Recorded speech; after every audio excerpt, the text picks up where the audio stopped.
Today I'm going to be replacing the chain and sprockets on my WR250R. It's past due. They are beyond their wear limits.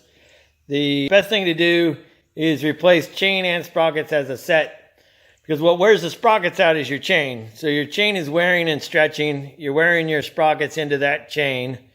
And then if you put a brand new chain on there, you're just going to stretch that thing all funky. So chain and sprockets as a set. I've got them all here, and this is what we're doing today.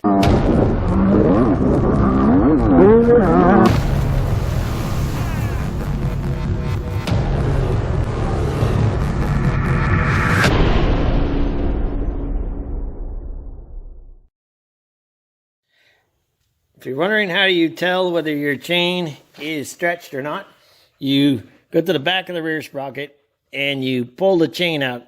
If you can see more than half the tooth height, your chain is worn. And if you look at that, this one's quite worn. Time to be replaced. Yeah, one of the reasons why I need to put a new chain on and sprockets is because I put a new tire on and the extra traction just stretched the heck out of that chain. We're going to start by removing the cover on the front. It's a 8mm. I happen to have a handy T-wrench with 8, 10, and 12 on it, so that is what we are using.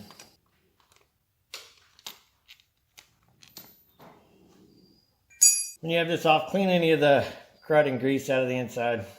It's here, it's handy. You need to remove the front sprocket first, because you can stand on the brake pedal, have an assistant stand on the brake pedal, and help you to break this nut loose. If you remove the rear tire, it makes this a bit more difficult. We'll see if the impact can pop it off. If not, we will have someone stand on the brake pedal. Came right off. This is a staked nut. I don't know if you can see that. Let's see if I can see it in the film. So they've staked this nut to keep it from backing out. So they would suggest replacing it, which probably is wise. There's a hardened washer on the outside. And that's it. We can get this thing out of here. So we'll double check this against our one that we purchased. Make sure it's the same. I know the teeth are the same, but we'll check splines and everything. If you're wondering whether it was time, you can look at those teeth bent over compared to what they're supposed to look like. They were definitely due. There is no master link on the factory chain, so we'll cut that off. We're going to remove the rear wheel, pull it off, and then work on getting the sprocket off of there. We'll cut the chain and then put the new chain and sprocket on. Conveniently enough, the same socket, which is 27mm, fits your rear axle. If you watch my other videos, you know I have my handy dandy breaker bar. Failed to mention earlier, if you're going to be doing this job, you need to get your bike up off the ground. At least get the rear tire off the ground. You can do something as simple as some ratchet straps to the rafters in your garage. I happen to have a quick kick here, which is a stand. Or if you had some sort of swing arm type stand, you could use something like that to get it up off the ground. But you got to get the rear tire off the ground in order to do this job. If you don't know what a pit bull type stand is, it just comes underneath the swing arm and then pivots it up, gets it off the ground. So to grind this off, I'm just taking this piece of metal so I have something to rest against. You could clamp it with vice grips or something if you wanted to. I'm just going to hold it here. You can grind the rivets off and press them out, but I think I can just cut through it pretty quick. Like I said, I've got this here, so I have something to rest it against, and I'm not sawing through my swing arm when I come through.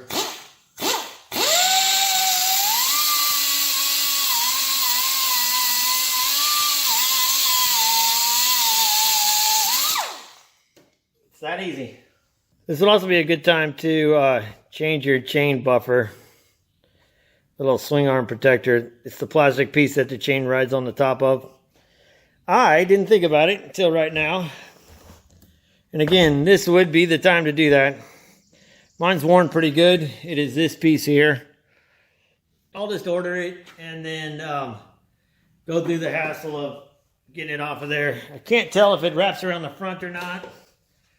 No, it doesn't. So it looks like you just pull there's probably a couple of screws in the bottom and one on the face and slide it off and then pop a new one on there. So I'll do that when it gets in. At this point, we're going to count links and cut our new one. I believe it's 112, but I'm just replacing my stuff with stock gearing. The stock gearing does fine for me on the trails and the highway, so that's what I'm sticking with. I've got, so I went with steel. I went with steel sprockets front and rear and DID 520 chain. So I threw an old tire on the ground just so I don't have to rest this on the rotor. It's a 6mm Allen wrench, 12mm box end on the nut. On the back side, got a dead blow hammer, and we're just gonna go through and take them all off. If you hadn't noticed, there's teeth that are pretty sharp. This one's busted off. It's definitely worn beyond its usable time.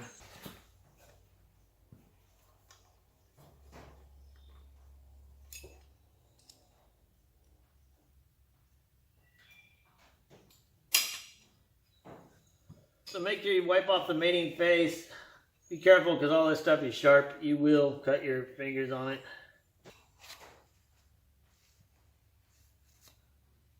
I guess it doesn't make much difference, right? No, there is no backwards. So, I don't know if you guys can see that. This one comes with countersunk bolt holes. My originals aren't countersunk. So, I'm going to flip it over.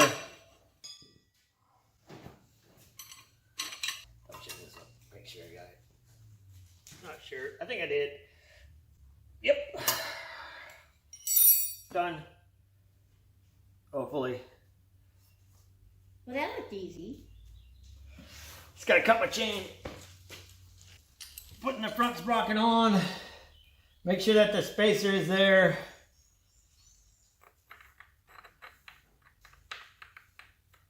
You might say, what spacer? There's a spacer on the inside.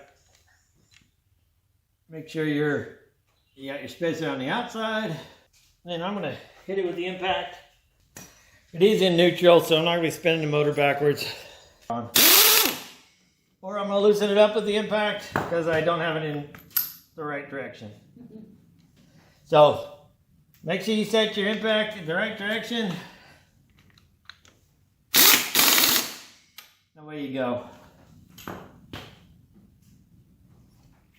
Then like I said, once we get the chain and the sprocket, the rear tire on there, we'll snug that up again.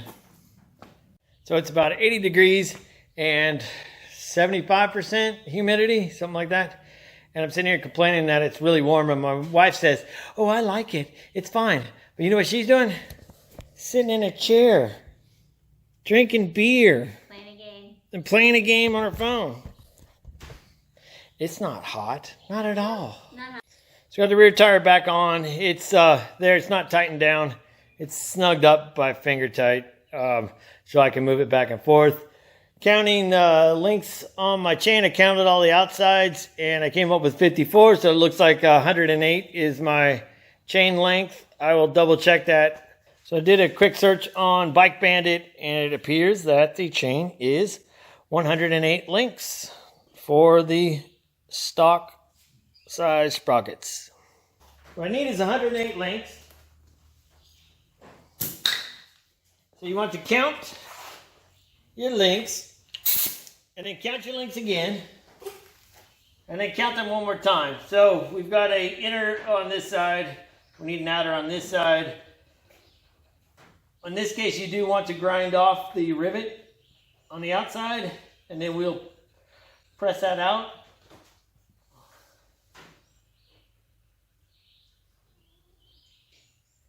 So this is a 120 link chain.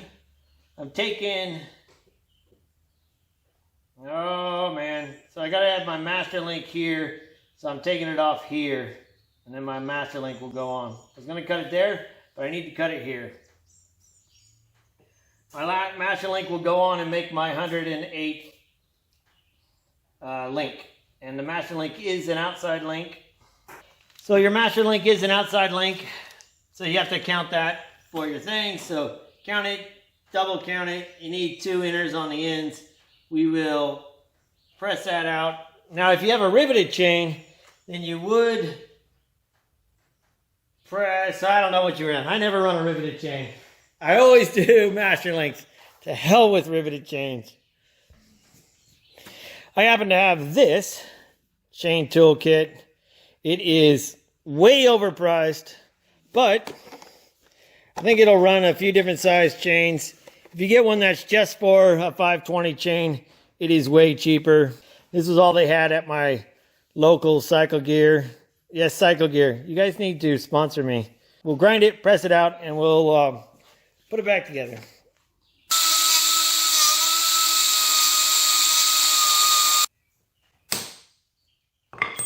Just kind of tapping it a bit to get the witness around that outside edge so I can get that tool lined up. Got to figure out how to use the tool. There's too many crazy things here. Too many parts. I think this is the second time I've used this. I think it's got all kinds of funky handles. So the biggest trick on this is make sure that that pin is moving and you're pressing that pin out. If you are off and you're pressing against that side plate, you're just going to ruin your tool. Yep, there it goes. So, let's see if I can zoom in on this so you can get a shot. I'm not sure if we'll be able to see this or not. Nah. It's going to be tough, but as you can see, it started to push it. You can see that witness mark of it starting to push, so we know we're in there. We're in the right spot, and then we'll just crank it through the rest of the way. So I got really tight there. I'm curious to see if we've pushed it down the funnel one. Let's go a little bit farther.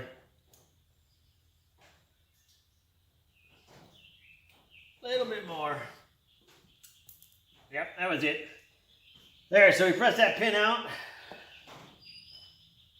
Pin is out. Link is off. You can save the little O-rings if you want. Your master link comes with its own O-rings. This does have a plate press for squeezing it together, which is nice. We'll be using that.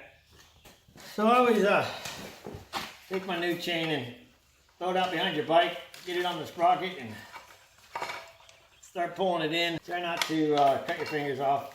Sometimes you gotta watch out with O-ring chains because they will, in some instances, rub the cases. Make sure you're going over your chain roller and through your chain buffer.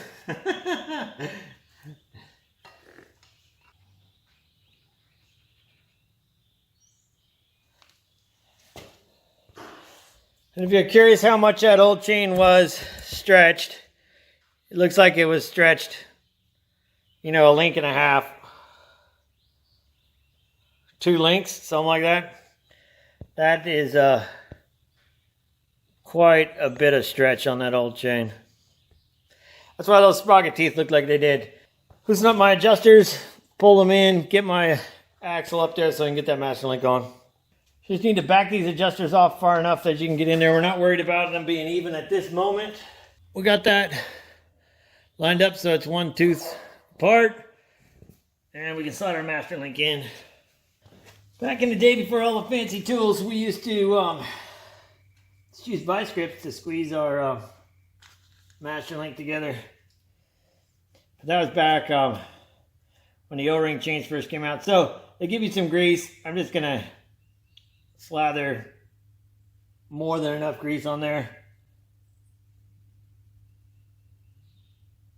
Put your O-rings on. O-rings are probably going to slather the grease out.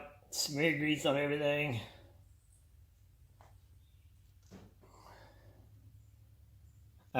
Hopefully you're in frame.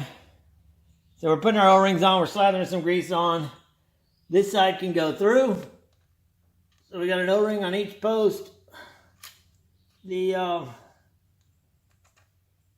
master link goes on. We need to put O-rings on each post. The grease will help to hold them there. You might say, why are you putting so much grease? Well, that's the only grease that those pins are going to get, because the O-rings are going to seal them out. I do not want to force this. I want to make sure that those rivets are going into those holes. The backside just has a slot, so that one's pretty easy. Squeeze it down snug. It's probably more than plenty. It should kind of stay there enough to get our link on. If you're unaware of which direction to put your clip, you want it so the direction of travel is against the solid side. If it's this way, you know, something could grab it, you know, like the side of your chain buffer or something could grab it and peel it off. So you want to put it so the closed end is forward. So I'm going to grab the end of the clip and the rivet and just pull it in. You want to make sure that they are in the groove. And that's it. Now we will adjust it, make sure our tire is straight, and go do a lap on the trail. So in order to get your rear axle pulled up tight against your adjusters, I take a wad of rags, put it in here, pull it forward, and then start my adjustments. When I go to tighten my axle, I will do this again. So I got my adjustment where I like it. I've got them evened up on both sides. I am putting my rag in to pull that axle forward and then tightening up my axle to factory specs, whatever those might be.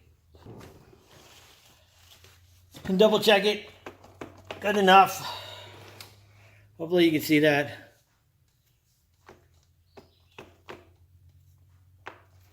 Might be a little loose. I'll adjust it again in a week. Spin down your adjusters, hold them in place as you tighten them. So you need a 10 and a 12. So we got to put this front cover on too. Almost forgot. Now if it's real muddy, you can leave this off, but this actually protects your cases in case you throw your chain. It will actually keep you from eating a hole in the in your cases. Not wise to leave it off unless you can put some sort of metal bracket. Now when you're in the deep mud, it does pack full of mud. There's probably an aftermarket one that's open, or you could probably cut this open so it sheds mud. But till you get that done, gotta put it back on. Or not. It's your bike, your life. But if you're riding in tennis shoes like me, you might suck your tennis shoelace in. I'm going to switch to Crocs because they don't have shoelaces, and I think that's better. Till that day, put this cover on till you get your Crocs.